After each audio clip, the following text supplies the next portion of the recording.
Class 9 chapter number 2 polynomial. Chapter 2 polynomial में आज हम इंट्रोडक्शन पार्ट ऑफ पॉलिनोमियल्स पढ़ने वाले हैं।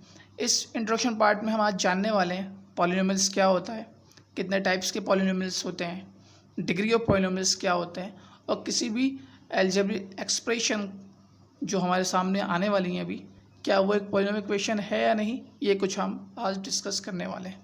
तो हम चलो स्टार्ट करते हैं। सबसे पहले हम स्टार्ट करते हैं पॉलिनोमियल्स होता क्या है। तो पॉलिनोमियल्स क्या होता है, कोई भी अलजेब्रिक एक्सप्रेशन जिसके दो से ज़्यादा टर्म्स होती हैं उसको हम क्या कहते हैं, पॉलिनोमियल्स इक्वेशन कहते हैं। जिसके यहाँ मैं शॉर्ट में लिख देता हूँ, मोर देन टू टर्म्स।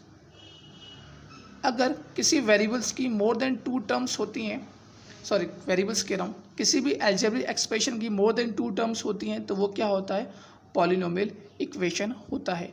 अब टर्म्स क्या होती है ये हमको पता होना बहुत ज़रूरी है। जो टर्म्स होती हैं वो दो चीज़ से मिलकर बनी होती हैं। First variables, second constant. अब वेरिएबल्स क्या होते हैं, कांस्टेंट क्या होते हैं, क्योंकि इन दोनों से मिलकर ही टर्म बनी होती है, तो ये भी हमको पता होना चाहिए। वेरिएबल्स क्या होते हैं, कोई भी अल्फ़ाबेट हो सकता है जैसे कि एक्स वाई या हम ए बी सी माने, तो ये क्या होते हैं, वेरिएबल्स होते हैं। कांस्टेंट की बात करें तो कोई भी नंबर पार्ट होता है किसी भी का, जैसे 2 3 1 2 like that, it is called a constant और वेरिएबल्स। इन दोनों से मिलकर एक टर्म बनी होती है जिसको हम कहते हैं टर्म्स। जैसे कि एग्जाम्पल के लिए मैं आपको देता हूँ 7x। तो 7x क्या है, एक टर्म है, और दो या दो से ज़्यादा टर्म से मिलकर क्या बना होता है, पॉलिनोमियल्स बना होता है, जिसको हम पॉलिनोमियल इक्वेशन कहते हैं। उसको हम अलजेब्रिक एक्सप्रेशन भी बोल सकते हैं। तो मैं एग्जांपल कुछ आपको दे देता हूँ, जैसे कि 2x² + 3x + 7, ये क्या है, ये जो एक्सप्रेशन है ये एक अलजेब्रिक एक्सप्रेशन है, और यहाँ पे दो से ज़्यादा टर्म्स है, तो जिसको हम क्या कहेंगे, इसको हम कहेंगे पॉलिनोमियल्स इक्वेशन। इसको हम क्या कहेंगे, पॉलिनोमियल इक्वेशन। अब देखो यहाँ पे तीन टर्म्स है। फर्स्ट टर्म क्या है, 2x⁻², ये क्या है, फर्स्ट टर्म है। 3x ये सेकंड टर्म है, और 7 थर्ड टर्म है। अब यहाँ पे आपको कंफ्यूज नहीं होना है। जैसा कि आप सोच रहे होंगे कि मैंने ही बताया था, टर्म्स क्या होती है, दो चीज़ों से मिलकर बनी होती है, जिसको हम कांस्टेंट भी बोलते हैं और वेरिएबल्स भी बोलते हैं। बट यहाँ पे तो सिर्फ और सिर्फ कांस्टेंट है, वेरिएबल्स है ही नहीं। यहाँ 7 सिंगल एक कांस्टेंट नंबर है, बट उसका वेरिएबल पार्ट नहीं है। तो ये आप सोच रहे होंगे सर ये तो टर्म्स हुई ही नहीं, बट हमको पता है किसी भी वेरिएबल्स की पावर अगर हम 0 लेते हैं तो किसी वेरिएबल की पावर 0 मतलब क्या होता है, ऑलवेज 1 होता है। तो इसको हम 7x⁻0 अज्यूम कर सकते हैं। तो ये क्या है, एक टर्म बन जाती है। तो ये तो हो गया पॉलिनोमियल्स क्या होते हैं। आई होप इतना आपको समझ में आ गया होगा। अब हम चलते हैं, अगर हमारे पास कोई इक्वेशन है, कोई अलजेब्रिक एक्सप्रेशन है लाइक 2x⁻² + 1/x + 3, ये मेरे पास एक अलजेब्रिक एक्सप्रेशन है। अब क्या ये एक्सप्रेशन पॉलिनोमियल इक्वेशन है या नहीं, इसको आइडेंटिफाई करना है हमको। कैसे हम पता लगाएंगे कि कोई भी एक्सप्रेशन, कोई भी अलजेब्रिक एक्सप्रेशन क्या पॉलिनोमियल इक्वेशन है या नहीं, उसको पता करने के लिए पहली बात तो पता होना चाहिए कि पॉलिनोमियल इक्वेशन होता क्या है। जैसे कि यहाँ हमने डिस्कस कर दिया था कि मोर देन टू टर्म्स होती हैं, वो क्या होता है, पॉलिनोमियल इक्वेशन होता है। तो इस डेफिनेशन के बिहाफ पे आपको लगेगा कि हाँ ये तो एक पॉलिनोमियल इक्वेशन है। बट मैंने क्या बोला, पॉलिनोमियल इक्वेशन और अलजेब्रिक एक्सप्रेशन दोनों सेम होते हैं, बट डिफरेंस यही होता है कि किसी भी वेरिएबल्स की अगर पावर होल नंबर है तो ही वो पॉलिनोमियल इक्वेशन होगा, अदरवाइज ये क्या होगा, सिंपल अलजेब्रिक एक्सप्रेशन होगा। क्या बोला, किसी भी वेरिएबल्स की जो पावर है, value power should be in whole number. किसी वेरिएबल की पावर होती है वो होल नंबर होनी चाहिए, तभी वो क्या होगी, एक पॉलिनोमियल इक्वेशन कहलाएगी। तो ये चीज़ हमको पता होना चाहिए।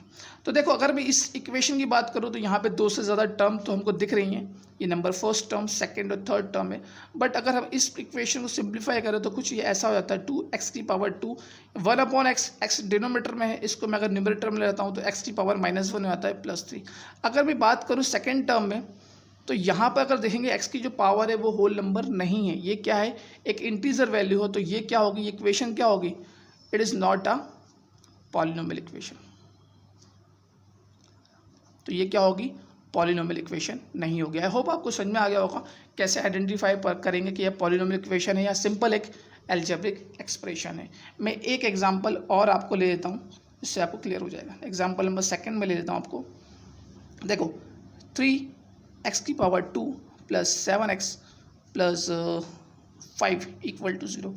अगर मैं इस इक्वेशन को देखूं तो यहाँ पे जितने वेरिएबल हैं उन सब वेरिएबल्स की पावर क्या है, होल नंबर है। देखो x⁻² भी एक होल नंबर है, x की पावर कुछ नहीं मतलब 1 है, it is also whole number. तो ये क्या है, ये एक पॉलिनोमियल इक्वेशन है। और होल नंबर्स क्या होते हैं ये तो आपको बचपन से पढ़ते आ रहे हैं, that means 7th 8th class में भी आपने पढ़ा होगा। तो whole number that means a number which start from 0 and goes to a infinite. तो ये क्या है, एक पॉलिनोमियल इक्वेशन है। अब चलते हैं हम टाइप ऑफ पॉलिनोमियल इक्वेशन की ओर। 3 टाइप की पॉलिनोमियल इक्वेशन होती है। First is linear polynomial equation, first is linear polynomial equation. Linear polynomial equation में क्या होता है, जो भी पॉलिनोमियल इक्वेशन होती है उसका जो वेरिएबल पार्ट होता है, उसकी जो मैक्सिमम पावर होती है वो क्या होनी चाहिए, 1 होनी चाहिए। That means x + 7। एग्जाम्पल लेता हूँ जैसे मैं x + 7, तो यहाँ पे जो वेरिएबल x है इसकी जो मैक्सिमम पावर वो कितनी है, 1 है। तो ये क्या होगी, एक लीनियर इक्वेशन होगी। सेकंड है क्वाड्रेटिक पॉलिनोमियल। क्वाड्रेटिक पॉलिनोमियल्स क्या होगा, ऐसी पॉलिनोमियल इक्वेशन जिसकी वेरिएबल्स की मैक्सिमम पावर 2 होनी चाहिए, यानी x⁻² + 2x + 7। तो ये इक्वेशन कैसी है, ये क्वाड्रेटिक पॉलिनोमियल इक्वेशन है। हम चाहो तो एक एग्जांपल और ले लेते हैं, जैसे कि 3x² + x + 14। ये भी क्या है, एक क्वाड्रेटिक पॉलिनोमियल इक्वेशन है। थर्ड जो है वो है cubic polynomial equation, cubic polynomial equation. Cubic polynomial equation क्या होती है, ऐसे पॉलिनोमियल इक्वेशन जिसके वेरिएबल की मैक्सिमम पावर कितनी होनी चाहिए, 3 होनी चाहिए। एग्जांपल के लिए 3x⁻³ + 2x⁻² + x + 1। तो ये इक्वेशन कैसी इक्वेशन है, ये इक्वेशन है cubic polynomial equation. I hope इतना आपको समझ में आया होगा। अब हम चलते हैं डिग्री ऑफ पॉलिनोमियल इक्वेशन की ओर। कैसे आइडेंटिफाई करेंगे डिग्री किसी भी polynomial equation, degree of polynomial equation. अगर मैं कोई यहाँ एक पॉलिनोमियल इक्वेशन लिखूँ, एग्जांपल में एक ले लेता हूँ आपके पास x⁻³ - x⁻4 + 3। ये जो इक्वेशन है ये एक पॉलिनोमियल इक्वेशन है। अब हमको बताना है इस पॉलिनोमियल इक्वेशन की डिग्री क्या होगी। डिग्री क्या होता है, जो भी वेरिएबल्स होता है उसकी जो मैक्सिमम पावर होती है, जो मैक्सिमम वैल्यू होती है, जो उसकी पावर होती है वो क्या होती है, उसकी डिग्री होती है। अगर हम बात करें यहाँ पे 3 टर्म्स दी हुई है, फर्स्ट, सेकेंड और थर्ड। इन तीनों टर्म में हमको देखना है जो वेरिएबल पार्ट किन टर्म है। तो यहाँ पे 2 टर्म में वेरिएबल पार्ट है, इन 2 टर्म में मैक्सिमम वैल्यू किस वाली पावर की है। तो यहाँ 5 मैक्सिमम वैल्यू, तो इसकी जो डिग्री होगी वो डिग्री कितनी होगी, वो डिग्री होगी इसकी 5 होगी। आई होप आपको डिग्री ऑफ पॉलिनोमियल भी क्लियर हो गया होगा। तो नाउ अब हम बात करते हैं कोफिशिएंट ऑफ पॉलिनोमियल की। हमने डिग्री ऑफ पॉलिनोमियल भी देख लिया, टाइप ऑफ पॉलिनोमियल्स भी हमने पढ़ लिए। अब हमको बचा है हमारा डिग्री अब हम चलते हैं कोफिशिएंट ऑफ पॉलिनोमियल। कैसे आइडेंटिफाई करेंगे कि किसी पॉलिनोमियल इक्वेशन में उसका कोफिशिएंट क्या है। तो हम चलते हैं कोफिशिएंट की ओर। सो कोफिशिएंट को कैसे आइडेंटिफाई करेंगे किसी भी पॉलिनोमियल इक्वेशन में तो हम वो समझते हैं।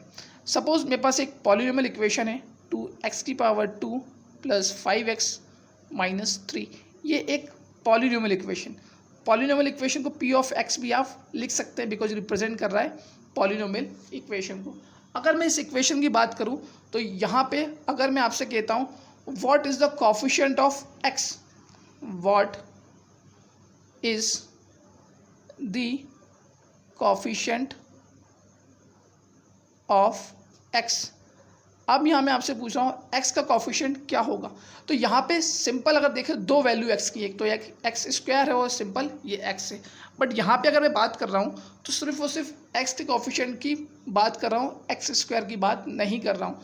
तो x का कोफिशिएंट क्या होगा, जो x का नेबर रूट होगा, नेबर मतलब उसका पड़ोसी होगा, वो क्या होगा, नंबर पार्ट होगा।